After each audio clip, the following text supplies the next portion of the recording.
Oi, pessoal, Sérgio Hart, aqui da Cena Digital, em mais um episódio da nossa série Transformação Digital Brasil em Cena. Hoje eu vou estar conversando com o André Prado, que é o presidente da BBM Logística.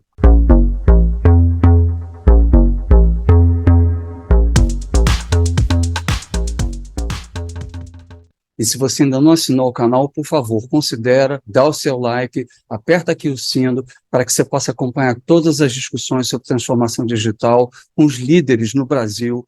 A BBM Logística é um dos principais operadores logísticos rodoviários do Mercosul. Foi eleito em 2021 pelo Financial Times como uma das 8 transportadoras que mais cresceram nas Américas, sendo a única representante do Brasil.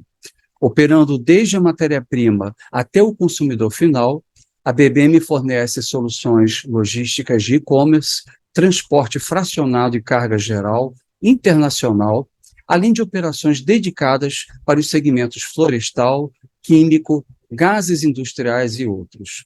Com 25 anos de atuação, a BBM se tornou uma consolidadora do setor de transporte rodoviário, adquirindo empresas de altíssima reputação.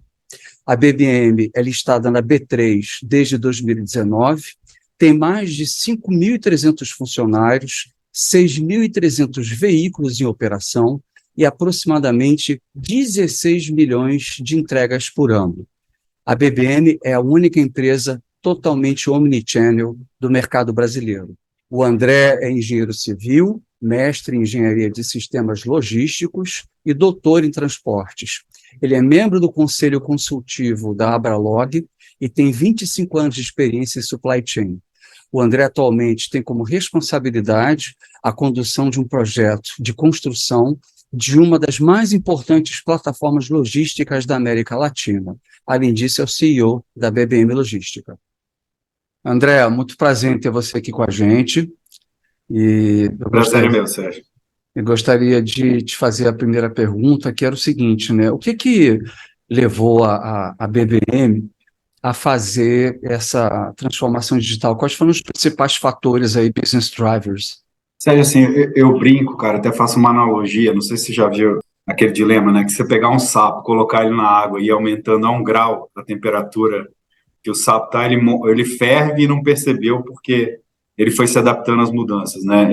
Eu acho que está acontecendo algo muito similar conosco nesse momento, quer dizer, se você pegar o mundo que era 20 anos atrás, quando eu comecei a trabalhar, 26 anos atrás, cara, não tinha e-mail, os computadores eram super lentos, né? Usar o computador era um ato, você tinha que entrar em linha de programação, era totalmente diferente. E se você vê o que o mundo transformou e a gente pegar o impacto do celular, de tudo que tem acontecido, a gente tem se adaptado, né? Tá todo mundo se adaptando a esse novo mundo, mas a gente não percebe como ele impacta no dia a dia. Isso não é diferente da logística, se você olhar a logística, nos últimos 20 anos ela tem feito basicamente a mesma coisa. Então a gente sabe que as mudanças vão chegar e tem acontecido, né? Se você olhar casos similares, por exemplo, se você olhar o transporte urbano, né, o impacto que o Uber teve no sistema de táxi, né? Então, quer dizer, a gente sabia que a onda de mudança ia chegar e a gente precisava se adaptar a isso. Então, o objetivo foi construir um projeto, foi começar a desenvolver um novo modelo de negócio, e esse modelo de negócio nos possibilitasse gerar novas soluções para os clientes, gerar melhores soluções, parar de fazer o que todo mundo faz nos últimos 20 anos e começar a entregar soluções melhores, soluções digitais, soluções mais rápidas, soluções que utilizem toda a disponibilidade de dados que a gente tem hoje nos mais diversos segmentos. Então, a gente trabalhou isso em 2 esferas, a esfera tecnológica, a gente vai falar mais aqui hoje também, e até no sentido da esfera operacional, de criar uma operação que ela conseguisse cobrir a cadeia logística inteira, desde a matéria-prima até o cliente final. Eu cobrindo a cadeia logística inteira, eu conseguiria ter uma visão muito mais holística, muito mais completa sobre essa cadeia. Então, a gente trabalhou nessas 2 dimensões para buscar melhores soluções e ficar mais competitivo em relação ao mercado. Eu acho que você acabou de dar uma aula aqui sobre transformação digital, muito boa, sabe? Primeiro, porque você está constatando, dentro do teu métier, que a mudança que aconteceu no mundo, principalmente desde 2010, com o uso comercial da internet, com novas tecnologias e novas capacidades de armazenamento de dados e de velocidade de transmissão, então possibilitaram novos modelos de negócios e praticamente uma nova economia, que pode se chamar de economia digital, capitalismo de dados, né? Mas, na realidade, tem uma mudança muito grande que eu acho que a maioria dos executivos ainda não entendeu como é que ela funciona, porque ela está muito baseada em tecnologia e especificamente em plataformas digitais, em algoritmos, né? E essa percepção sua é muito interessante, até para quem está assistindo a gente, preste atenção, né, no que o André falou, porque essa percepção ela é fundamental para uma transformação digital. Transformação digital é mudança de modelo de negócio, não é só mudança de tecnologia pela tecnologia, são novos modelos, e não basta mais você oferecer um serviço como você oferecia antes.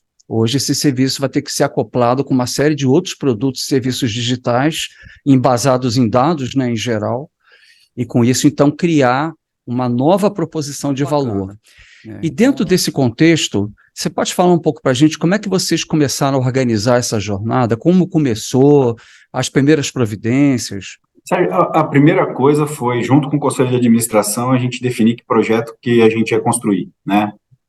E a gente, lá no começo, tomou uma decisão muito complexa, que foi fazer um projeto standalone. O que isso quer dizer? A gente construiu um projeto que a gente sabia que ia demandar alguns anos, e tem demandado, apartado da operação. Por que a gente fez isso? Porque negócios como o nosso, muito operacionais, a operação te consome. Se você quer construir um software, você quer construir um processo, mas esse processo está envolvido no dia a dia, normalmente você vai ser muito pouco disruptivo. Porque a operação tem força, ela define o dia a dia, ela define como as coisas andam, então a gente optou primeiro por construir esse projeto. A partir dessa definição estratégica, a gente acabou tomando junto com o Conselho de Administração, a gente começou a construir o time, né? Hoje a Fran, que toca a área de tecnologia, ela estava desenvolvendo um TMS na época, então era uma pessoa que estava altamente habilitada, que tinha esse skill que a gente precisava para ajudar a desenvolver nosso projeto. Depois a gente trouxe o Pedro também, que agora está no nosso comitê, eu vou falar um pouco mais sobre isso, que é um cara altamente estratégico para ajudar a gente a olhar de uma forma mais ampla o que a gente precisava fazer. E depois começamos a estruturar toda a equipe que estava abaixo deles para construir esse projeto. Em termos de governança, a gente criou um comitê, né? O Conselho de Administração criou um comitê, trouxe uma pessoa altamente experiente, que é o Casas. Também hoje o atual presidente do Conselho de Administração, Antônio, também está nesse conselho, que é um cara que está na logística aí há mais de 30 anos, que conhece tudo de logística. A gente fez um grupo para estar no comitê, que estivesse próximo ao Conselho de Administração, olhando em nome do Conselho de Administração, que conhecesse muito de tecnologia, muito de logística também, que sempre nos ajudaram bastante no projeto. E a partir disso a gente começou a construir. E essa construção foi engraçada, porque em determinado momento eu olhei e falei, cara, a gente não vai ter capacidade de desenvolver isso internamente. Porque a gente teria que ter, e aconteceu isso, centenas de programadores, toda uma estrutura, um know-how que a gente ia demorar um tempo para fazer. Então a gente começou a discutir com algumas empresas. Felizmente a TOTUS entendeu o nosso projeto e topou fazer esse projeto junto com a gente. Então a gente é sócio da TOTUS em 2 módulos, e sócio mesmo, a gente vai dividir o código-fonte, TOTUS vai ficar com o código dela, a gente vai ficar com o nosso, cada um vai seguir a vida. Então, nessa construção, a gente está construindo 2 ferramentas. Primeiro, a gente chama de DDO, Digitalização da Demanda da Oferta. Isso nada mais é do que um marketplace. Eu vou conectar todos os meus clientes, já começamos a conectar alguns. Eu vou conectar todos os meus ativos, os ativos dos meus terceiros, aqueles que prestam serviço para mim, e vou criar um marketplace conectando todo mundo. E aqui, lá no futuro, a gente vai poder falar desde empréstimo, a pedágio, a tudo que eu posso trabalhar nesse mercado, obviamente rentabilizando, mas muito mais que isso, ajudando o sistema a funcionar de uma forma melhor. A segunda ferramenta é o primeiro TMS 100% digital da América Latina, quer dizer, ninguém tinha construído isso, trabalhando em microserviços para dar uma velocidade gigante, que é o que precisa ter. Se você olhar hoje, a grande maioria dos TMS, para não falar todos, tem grande dificuldade quando você trabalha com grandes volumes, né? E a gente precisava passar por cima disso, e a gente teve que fazer isso através do microserviço. Então, conectando, foi por isso que foi muito importante trazer a TOTUS com a gente. Hoje a gente está com mais de 200 programadores, uma equipe gigante que está trabalhando nesse projeto. A gente está mais com 1 milhão de linhas programáveis executadas. Então, a gente construiu essas 2 ferramentas junto com a TOTUS. E a terceira ferramenta, que aí não é com a TOTUS, que é uma área também que eu tinha expertise, que é a pesquisa operacional, porque o objetivo foi, com essas duas, quer dizer, com o Marketplace e com o TMS 100% digital, eu subo com todos os dados em real time, né? E o que eu vou fazer com pesquisa operacional? Eu vou tratar esses dados para buscar a melhor solução. E é isso que a gente está fazendo. Então, eu vou pegar esses dados que estão subindo durante a operação acontecendo, em real time, e vou começar a gerar novas soluções, vou gerar soluções diferentes. Só para fechar aqui, se você pensar em relação ao Uber, fazendo a comparação que eu fiz um pouco antes, o Uber ele trabalha num ambiente confinado, né? Então, se eu pego e peço para um outro cliente solicitar Uber, esse translado entre onde ele está e o cliente atual, o próprio motorista faz. No nosso caso, no transporte, eu não posso fazer isso, porque as distâncias não são em ambiente confinado. Então, ele não vai estar disposto a percorrer X quilômetros para fazer um frete, né? Então, a gente tem que trabalhar matematicamente isso muito mais forte para eu começar a fechar esses circuitos, né? Então, eu tenho que envolver mais de um cliente, eu tenho que envolver mais de uma solução, eu tenho que começar a conectar todo mundo para conseguir fazer esse sistema girar, e é nisso que a gente está trabalhando. Estou à sua disposição aí, eu sei que é mais técnico, muito detalhista aqui, se quiser discutir mais um ponto, estou à sua disposição. Certo? Tá ótimo. Eu acho que você está trazendo alguns pontos muito importantes para quem está assistindo a gente. Eu acho que o primeiro ponto é que a estratégia de vocês, ela está sendo construída em cima de, aparentemente, né, 3 pilares, né? Um de digitalização da parte de operação, um segundo da parte de comercialização, e você tem um terceiro pilar que seria uma otimização, né? Então, na realidade, isso pode ser uma ou 3 plataformas, né, mas que vão estar interligadas, para poder fazer a otimização dos ativos e melhorar a experiência desse cliente. E outra coisa que você fala, que o mercado também sente muito, é a questão da escassez de mão de obra, né? Existe uma escassez projetada no mercado de talentos de tecnologia de quase 800 mil pessoas até 2025. Então, a solução que muitas empresas estão adotando, além de treinar os recursos internos, é fazer parcerias com empresas externas. No caso da BBM, o que eu estou achando interessante é que a parceria de vocês foi além, foi uma parceria de sociedade. Em função disso que você falou para a gente, o que você poderia destacar de resultados que vocês já obtiveram? Seja que eu acho que tem 2 linhas. Primeiro, uma mais qualitativa, né? A gente já tem conseguindo implementar algumas funções, por exemplo, checklist, emissão de conhecimento em diversas filiais, e a gente está tendo um ganho qualitativo muito forte, de melhoria de processo, de aceleração de processo.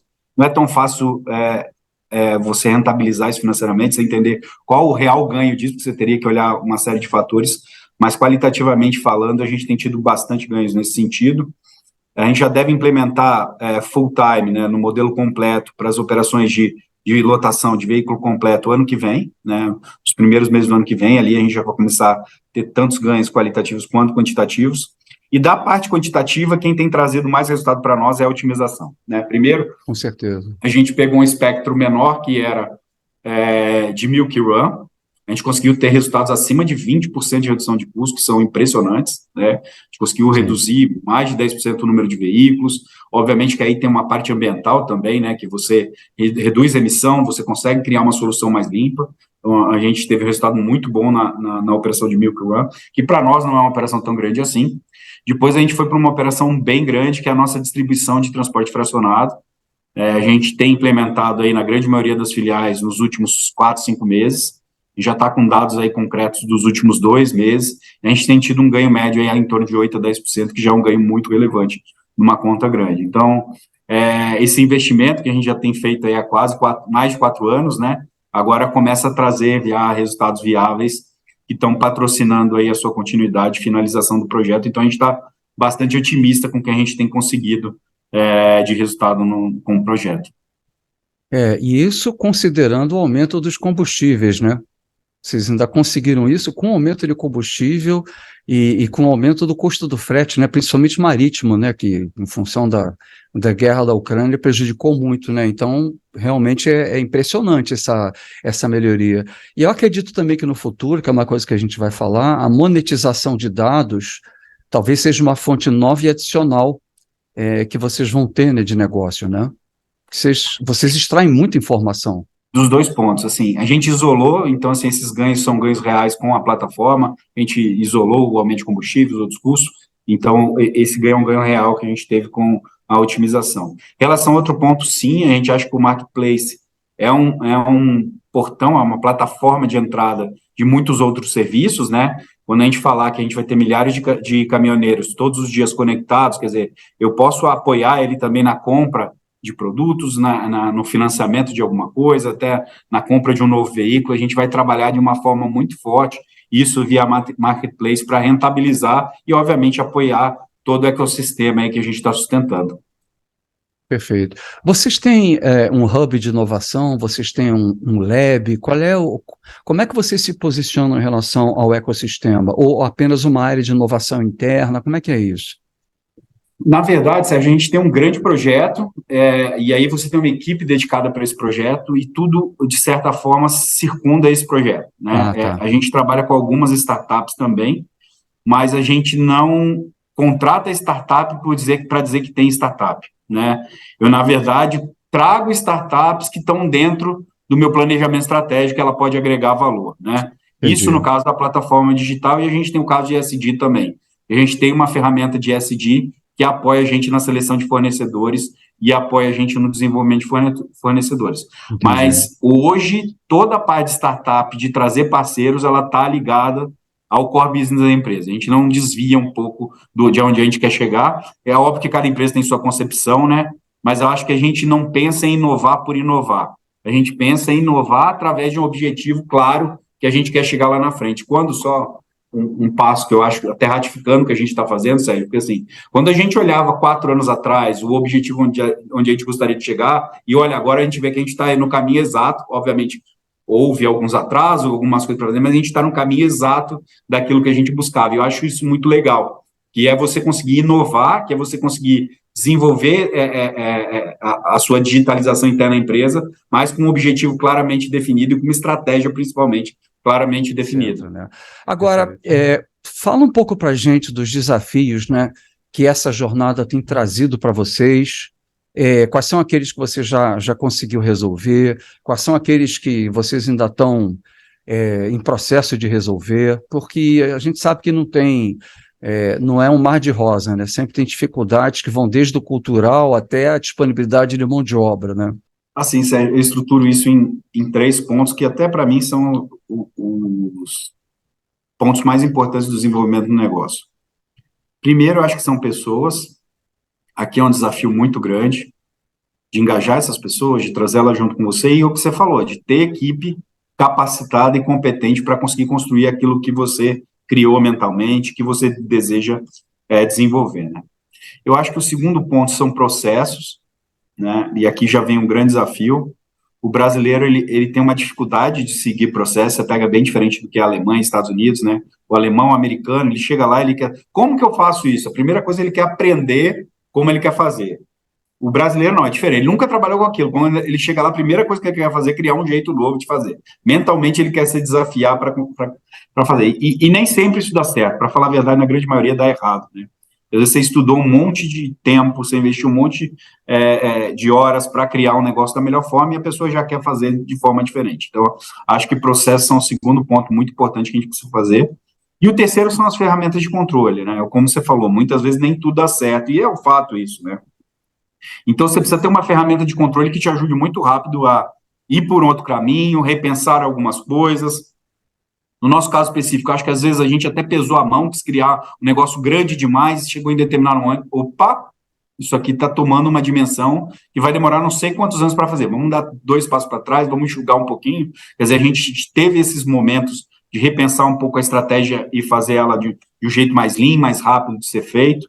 E aquela máxima que para a gente valeu muito, que é o seguinte: você tem que agir rápido e verificar, não ter medo de errar, e errou, volta e conserta, né? Eu acho que inovação é muito disso, porque você está navegando em mares que não foram navegados ainda, então você tem que estar apto para olhar aquilo e falar, cara, isso aqui eu tenho que fazer um pouco diferente, isso aqui eu tenho que repensar e mudar. Então a gente nunca teve medo de tentar fazer e, se não der certo, dar um passo para trás, reconstruir, tocar o barco e continuar seguindo. Com relação à pandemia, isso chegou a afetar vocês? Sérgio, afetou principalmente pelo modelo de negócio. Eu vou explicar isso. Porque é o seguinte, se você olhar até antes da pandemia, e aí falando um pouco também até da parceria com a TOTUS, todos os programadores trabalhavam dentro da companhia, né, alinhados, você tinha um UX para fazer, e aí você já tinha todo um processo das pessoas juntas construindo isso, e o nosso projeto, ele chega no seu ápice exatamente no meio da pandemia, né? Então, a gente teve que repensar, teve trabalho remoto, quer dizer, antes você tinha uma equipe lá de, uns 200 e poucos profissionais que estavam sentados na mesma sala sobre o mesmo projeto.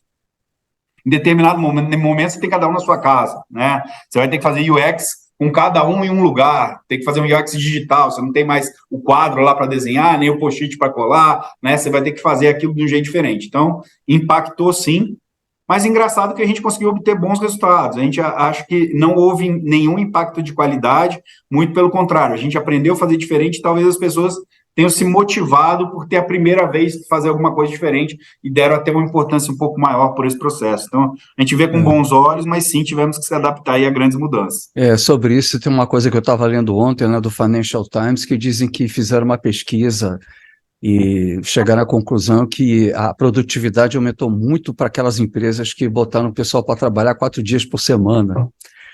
Né? Saiu ontem esse negócio lá do Financial Times. Agora, do ponto de vista da operação, teve algum impacto, sem ser na parte tecnológica, mas nas entregas? Diminuiu a demanda? Vocês sentiram isso ou ela permaneceu? Falando operacionalmente durante o Covid, né? Só para fechar o escopo aqui. Não, a gente teve negócios altamente afetados, por exemplo, nossa divisão de fracionado, a gente abastece, né? Shopping, loja de rua. Imagina, Sérgio, tava tudo fechado, então parou, a gente tivemos impactos muito grandes. As operações dedicadas seguiram normal, nossa divisão de e-commerce foi a que mais cresceu, né? E mesmo pós-pandemia tem crescido bastante, vai ser esse ano a que mais cresceu também. A gente aí mudou um pouco o nosso farol, né? Saiu um pouco do fracionado, foi mais para o e-commerce e começamos a trabalhar muito esse crescimento. E aí foi legal porque a gente vê uma divisão nossa tomar uma dimensão bem maior do que ela tinha antes, a gente conseguir se desenvolver nisso. E continuamos trabalhando sinergia, aumentando a área geográfica, trabalhando novas praças, trabalhando novos locais. E aí, se você pegar o histórico, né, Sérgio, a gente, nos últimos 5 anos, cresceu mais de 5 vezes, né? Na história do transporte rodoviário do Brasil, nunca nenhuma empresa tinha crescido na velocidade que a gente cresceu. Então, isso com 2 pandemias e uma guerra no meio, né? Então, mesmo e o aumento assim, do preço do petróleo. E um aumento absurdo da guerra. Do combustível. Um aumento absurdo do combustível também. Nossa Senhora, é realmente impressionante.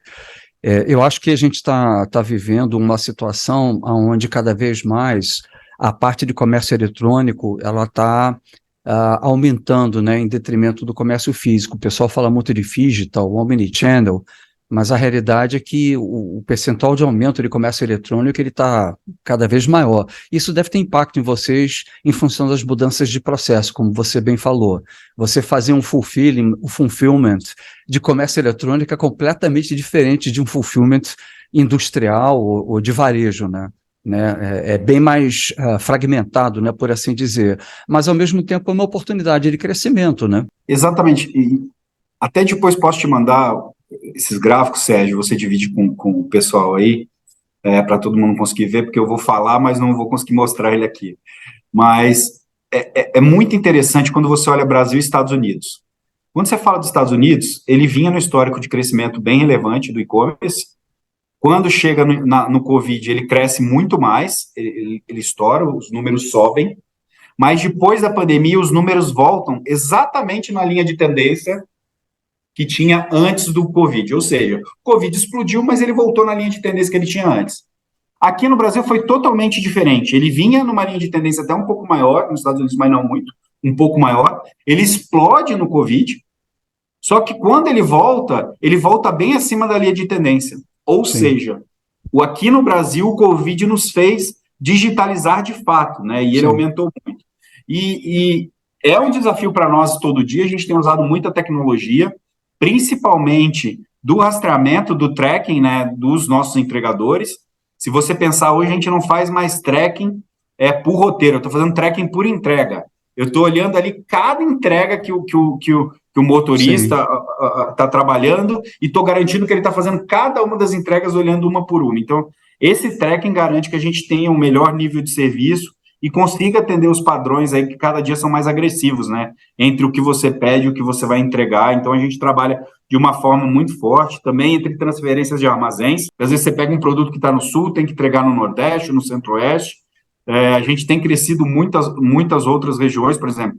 A gente teve um crescimento muito e muito forte no Centro-Oeste, estou indo para lá até amanhã para ver tudo que está acontecendo lá, mas a gente tem crescido muito forte no e-commerce no Centro-Oeste. Então, o Covid, para nós, trouxe muitas oportunidades também. A gente encarou isso como um desafio e conseguiu capturar aí muitas oportunidades. Caiu nas graças, né, do povo, né, essa questão eletrônica, e eu acho que isso vai possibilitar também que vocês usem os dados de uma forma diferente, não só para proporcionar uma UX melhor, né, para o cliente, mas também você obter insights preditivos, preventivos e corretivos, né? Acho que vai dar para fazer muita coisa interessante com relação a isso. E falando em coisa interessante, para a gente terminar aqui, o que você pode falar um pouquinho do futuro aí da tecnologia para vocês? O que você está vendo aí no seu setor, na própria BBM? Sérgio, na verdade, eu acho que o grande diferencial que a gente vai ter vão ser busca por novas soluções. Se você olhar hoje, todo contratante de transporte, uma indústria, quem contrata transporte, normalmente trabalha num padrão usual de mercado. Então, determinada operação ele vai fazer com carga lotação, determinada operação ele vai utilizar o frete fracionado, ou e-commerce, ou qualquer uma outra modelo de transporte. Na verdade, eu acho que no futuro, você usando os bilhões de dados disponíveis que você tem e tratando isso matematicamente através da pesquisa operacional, você vai conseguir obter novas soluções. Às vezes, soluções colaborativas, né? Vamos supor, em vez de eu ter que mandar uma carga no fracionado, eu vou juntar 3 empresas e vou gerar uma lotação, porque isso vai ser mais barato, né? Eu juntei 3 clientes e fiz um veículo único para uma determinada região e entreguei aquilo tudo de uma vez. Eu vou descobrir que você tem em determinado shopping um volume de entrega que dá para levar um carro dedicado. Então, eu já vou sair com um carro dedicado para o shopping, e ali você está levando 200, 300 clientes direto para aquele shopping, né? Você vai começar a gerar soluções que hoje você não consegue ver com o poderio que a gente tem humano de avaliação. Você só vai conseguir olhar isso através da matemática, através da otimização. Então, eu acho que esse vai ser o grande fator disruptivo, você conseguir gerar novas soluções, você trabalhar muito forte colaborativamente falando, entre clientes se apoiando para gerar soluções melhores.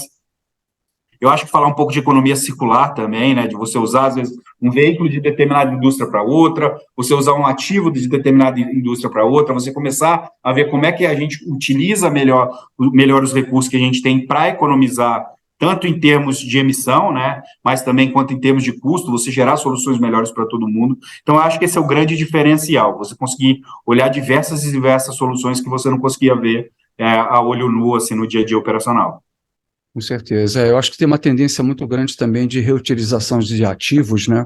Eu vejo isso muito na agricultura, né? Na medida que você tem plataformas que disponibilizam esses ativos, né? E aí você tem produtores agrícolas que já estão começando a utilizar, né? A alugar de outros parceiros isso, né? Para que esse ativo não fique parado, né? Porque isso representa um custo bastante alto, né? Acredito que também, se já não chegou, vai chegar na logística, né? Não só você aproveitar o caminhão e ter ele 100% cheio, mas você aproveitar o caminhão durante o ano, né? Em todos os períodos, né? Enfim. Perfeito o que você falou, Sérgio. Só um dado técnico aqui, que últimas pesquisas falam que quase 50% do espaço dentro dos caminhões ele é ocioso hoje, ou seja, você tem uma oportunidade gigante aqui de melhoria, justamente utilizando melhor os ativos e usando logística colaborativa. Perfeito, perfeito. Bom, eu tive conversando com o André Prado, CEO aqui da BBM Logística. André, uma honra conversar com você. Muito obrigado aí pelas informações. Gostaria de reforçar também para o pessoal, se você gostou desse vídeo, não esquece de dar o like, aperta aqui o sino para que você possa também acompanhar as discussões que a gente tem desse nível sobre transformação digital. E um grande abraço aí para todo mundo. André, mais uma vez, muito obrigado. Até a próxima aí.